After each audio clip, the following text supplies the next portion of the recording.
Now, why would you believe a guy with a history replete with lies, dishonesty, and contradictions? We'll find out Tuesday when disgraced former FBI Director James Comey's book, A Higher Loyalty: Truth, Lies, and Leadership, hits the stands. Truth, lies, and leadership? Really? Talk about an oxymoron, Jim. You're the ultimate liar.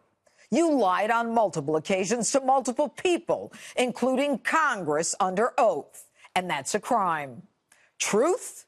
You refused to follow the law, causing both Republicans and Democrats to call for your head. And leadership? You violated the rules of your own agency by leaking classified information to a friend to leak to the New York Times. You went along with Loretta Lynch's false narrative that Hillary's case was a matter, not an investigation. And folks, get ready for a knife fight between Jim Comey and Loretta Lynch on both that as well as that tarmac charade.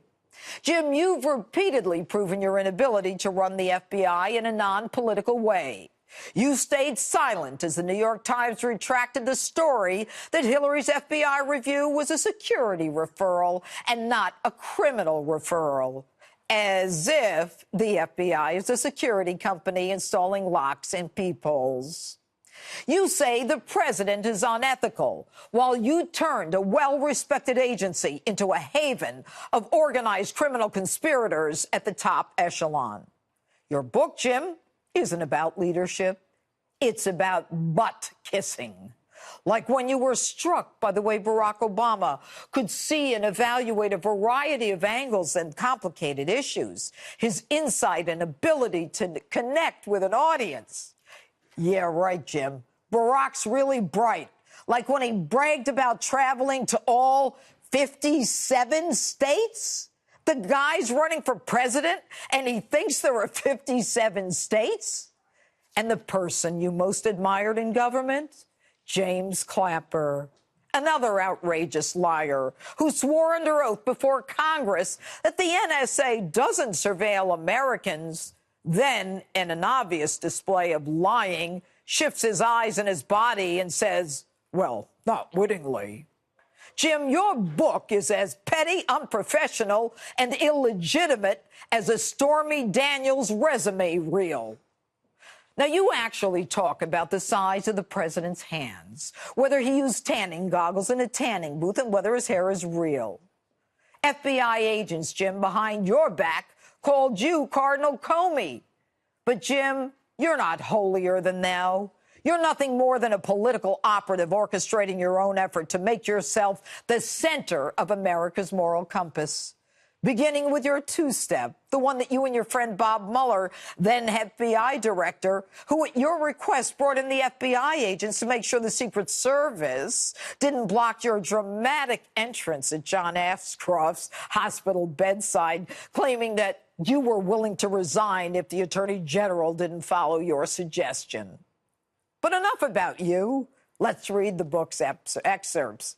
Now, you claim the president, sitting at his desk in the Oval Office, was a king sitting on a throne. A king because there was a block of wood between you and the president. Hey, Jim, did you ever appear before a judge?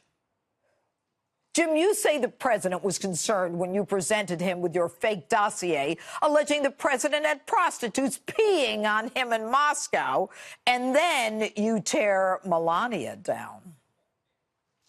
How could your wife think there's a 1% chance you were with prostitutes peeing on each other in Moscow?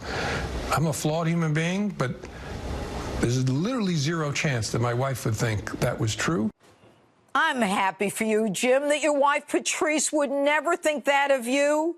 But then again, Jim, Patrice was never actually presented with a fake dossier by the director of the FBI, who parenthetically knew it wasn't true. And the president didn't just bring it up in conversation. You're the one who went to talk to the president to inform him of what you knew at the time was not verified. The whole thing was a charade. And when you were asked by Stephanopoulos... But did he have a right to know that? That had been financed by his political opponents? I don't know the answer to that. You don't know the answer?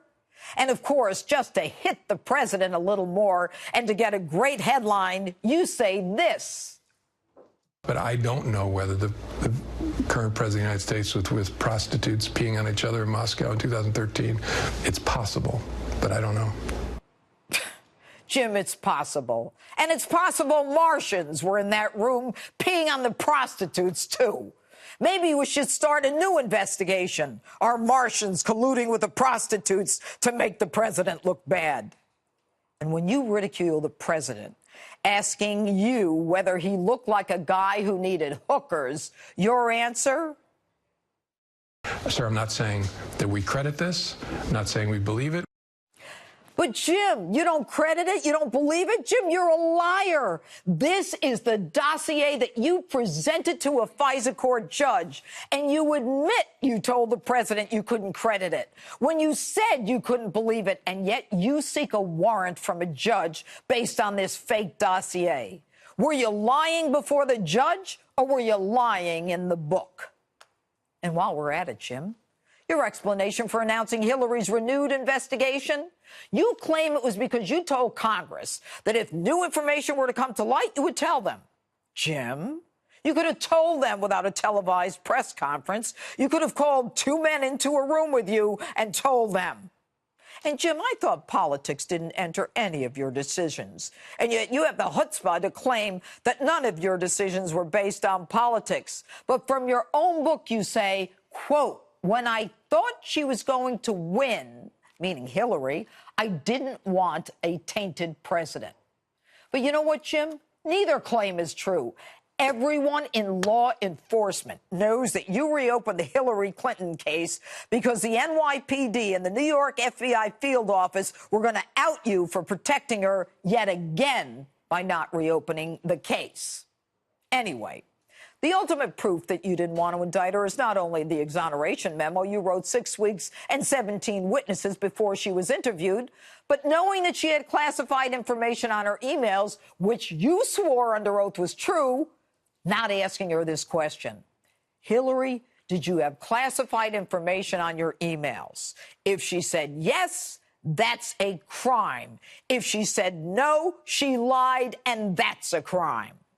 And by the way, we'll talk for a minute about your career at the FBI. How many cases did you screw up?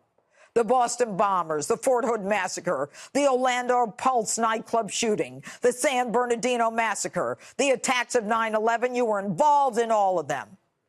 Come on, Jim. Your self-serving statements about a crying Chuck Schumer thanking you for your Hillary decision, and you on the verge of tears after Obama told you how great you are. Come on. Your self-absorbed memoir is all about you. You're a pompous, egotistical, patronizing, condescending, holier-than-thou political operative trying to redeem your reputation and cash in on lies, which is the opposite of truth and leadership. Your book is about a higher loyalty to none other than you yourself. And that's my open.